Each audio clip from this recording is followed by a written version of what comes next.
Okay, this is amazing. I am recording as a screen share. I'm recording my screen directly into the CapCut Desktop app, and it's also capturing my camera of me separately. And then I'm thinking I put them together magically. This is a game changer for anybody screen sharing. Just look at these examples. It's like night and day.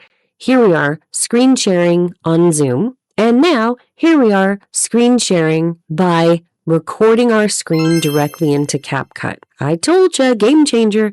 Continue for the actual lesson, which will be linked. If this taught you even one thing, please consider liking, subscribing, and giving me a comment, because you're going to find the longer you're in this game that YouTube really loves engagement, and that'll be your way of thanking me for helping you with this today. Just comment hi, or which of these tools is your favorite. I'll see you in the next one.